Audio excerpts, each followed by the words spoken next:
This is me 1 year ago. This is me 4 months ago. And here I am today. What happened?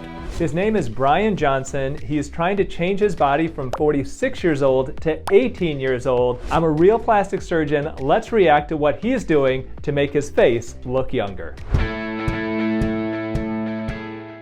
Brian Johnson has spent over $4 million to transform his 46-year-old body to the body of an 18-year-old. His goal is to make his body biologically 18 years old and hopefully to live forever. But all that he has done has created some changes in his face that he's unhappy with. We looked at all the scientific evidence on what you could do to slow down and reverse aging damage. And one of these therapies is known as caloric restriction, which means if a person like me consumes 2,500 calories a day to maintain the same weight, you'd reduce that. And so my caloric intake was 1,950 calories. If you ask anti-aging scientists, what one thing you can do to live longer, to have a longer life, it's caloric restriction. Studies have shown that when you take mice and you calorically restrict them by about 20% of their calories each day, they live longer lives. And so can you extrapolate that towards humans? Well, most likely. The problem with caloric restriction to extend your life in people is that it is no fun to eat less calories and to always feel like you're starving. And that's why Brian Johnson is so fascinating, because most people aren't willing to restrict their calories like he is, because it is just no fun to live that way, even if it causes you to live longer. This caused me to lose a lot of fat, including in my face. So people started comparing me to Tilda Swinton.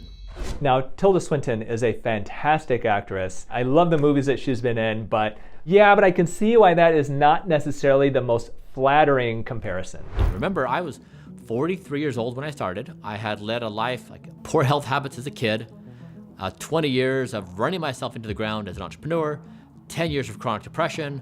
I was in a really bad state of health, and in just 2 years' time, we turned it all around. So he calls this Blueprint, and this is a combination of changing his diet, changing his activity levels, and even potential treatments, and he's going to talk about that, I think, in this video, to cause him to look and feel and actually be, hopefully, much, much younger on the inside. It's reported that he spent upwards of $4 million or more on doing this to his body just over the last couple of years, and some of the things that he's doing are quite extensive and extreme.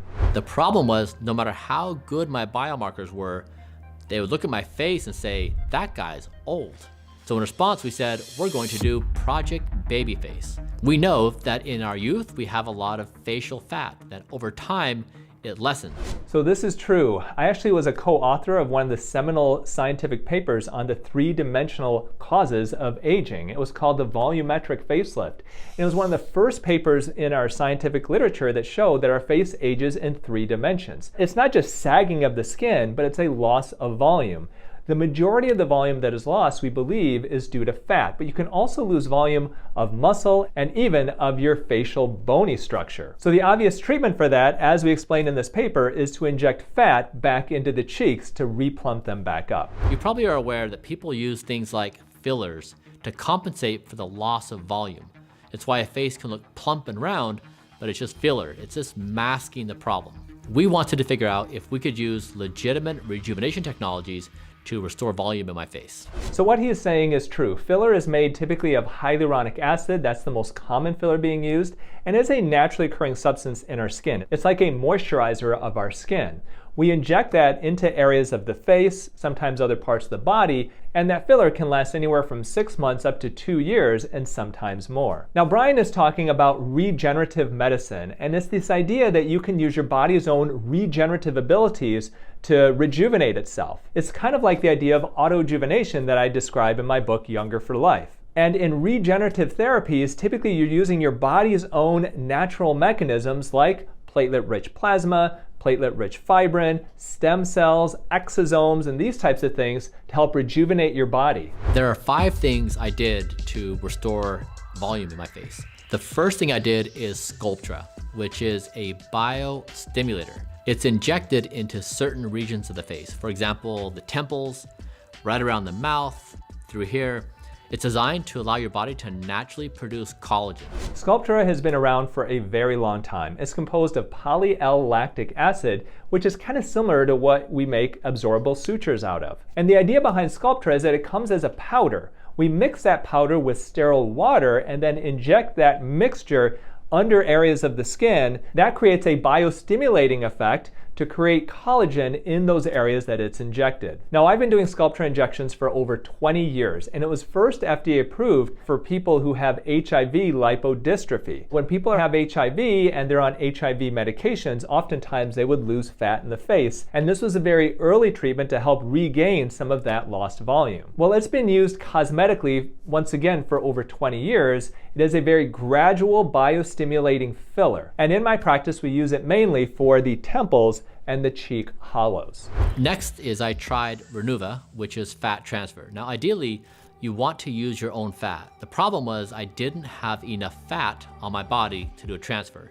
So as I mentioned earlier, the most obvious way to regain that volume that is lost is by taking fat, let's say from the tummy or the hips, purifying that fat and then injecting it into the face. But I have been in this situation with my patients where some people have such low body fat percentages that there's not enough fat to harvest to actually inject. Now, Renuva is a relatively new off-the-shelf fat filler. So essentially, it's like injectable filler, but it's actually made of a donor's fat. Reportedly, the results can last for many years. It's quite expensive, and at this point, it's not being used all that commonly. When I did this, I had an extreme allergic reaction. In fact, the first day I did it, I met up with a reporter to a story for Bloomberg, and on my way home, I blew up. Like I couldn't even see out of my eyes. Now, I have never used Renuva, although one of the doctors who used to work at my office did try it, actually on one of my employees, where they injected Renuva into her hands as a way to rejuvenate her hands. And afterwards, honestly, it looked lumpy for many, many months. And so that kind of scared me away from using it. Even though I know that there are some great plastic surgeons who are big fans of Renuva, I have not used it because of that experience that I've seen. Now, it's important to realize that you can have an allergic reaction to any treatment, period. It could even be an allergic reaction to the anesthetic solution that may have been injected or applied onto his face. So I haven't heard necessarily about allergic issues with Renuva, so we'll have to kind of leave it at that. Next is we decided to increase my daily caloric intake, going from 1,950 to 2,250. And we were probing, can we increase my calories while also maintaining the same biomarkers and also putting on more fat?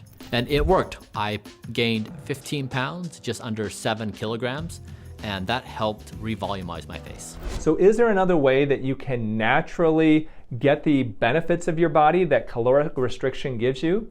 Well, the idea is something that I did discuss in Younger for Life, and it's the concept of autophagy. Autophagy is our body's intracellular recycling mechanism.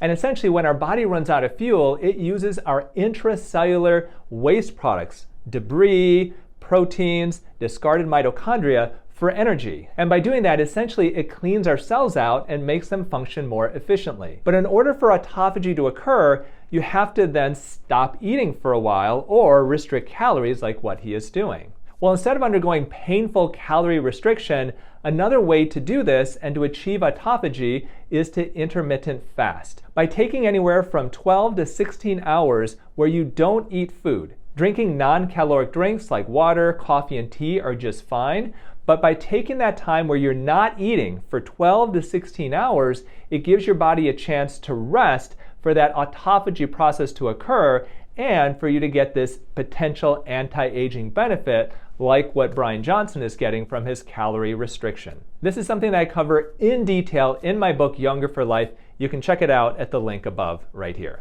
Next is I lessened my intake of lutein, which is a carotenoid, from 20 milligrams to 15. And so I did that because it was making my skin yellow. Lutein is a carotenoid which has powerful antioxidant benefits. So in general, it's a good thing to take, but it sounds like he developed carotenemia. And this is when you have such a high content of carotenoids in your system that it actually changes the color of your skin.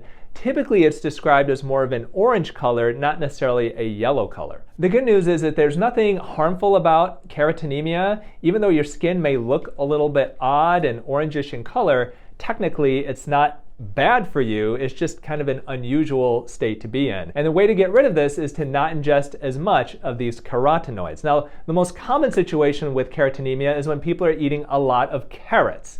That can cause this when you're eating several carrots a day. Finally, I did under eye PRF.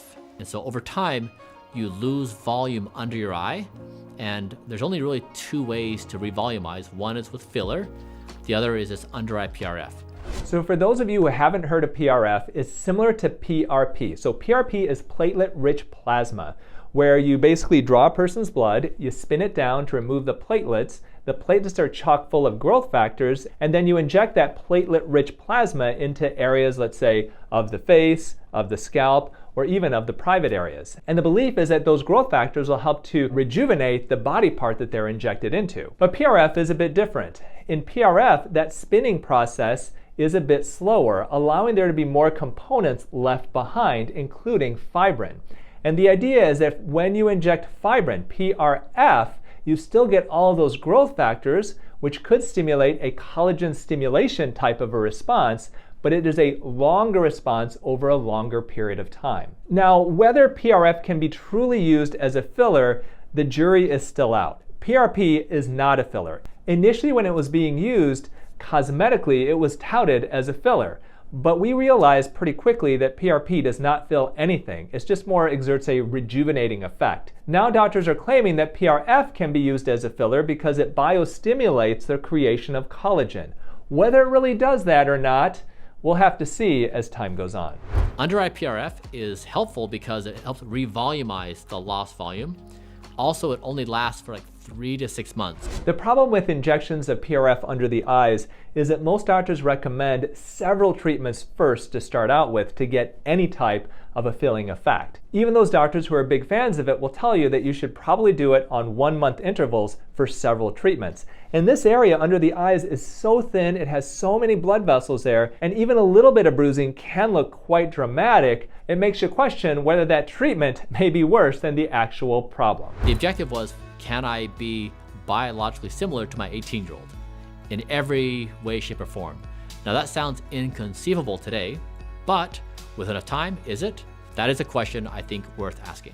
Well, I gotta hand it to Brian Johnson for using his body essentially as a guinea pig for longevity treatments. I think he's on the right page with a lot of these cosmetic treatments. At the same time, I mean, I don't know, a little bit of Botox, a little bit of filler, if he wants to get to a certain point, I don't see anything wrong with it, but more power to him to do what he wants with his own body. If you want to learn more about natural ways to turn back the clock, take a peek at this video right up here where I give 5 natural ways to reverse the aging process. If you love Brian Johnson's stuff, you're really going to find this fascinating. And as always, remember to eat real food, use clean skincare, and auto-rejuvenate before you operate.